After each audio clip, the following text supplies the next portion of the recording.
आज आमर माछ तरकारी करवा प्रथम मु कड़े तेल पकई पिज देगी भाजिली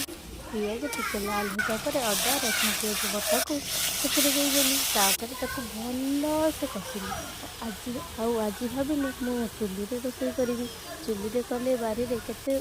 भल लगे आपण मैंने तो जानी निहाती मु बारियाड़े बस मसला कषु कषु केत मसला कषिगला मुझे भी जापारे मो बारी को फुल गछ बहुत फुल लगे फुल गछ और पिजुली गछ को अने अने मोर मसला भी रेडी होगला माछ तरकारी रेडी होगला ता भितर केतबेले आउ एठी भुवनेश्वर तो आपण मैंने जानी कहीं भी टिके बारी छाड़ू ना गछ गोटे भी लगौ ना किंतु आमर के बारी रखी से आम चाष करूँ अमृतभंडा गछ लगी सजना गछ लगी पिजुली गछ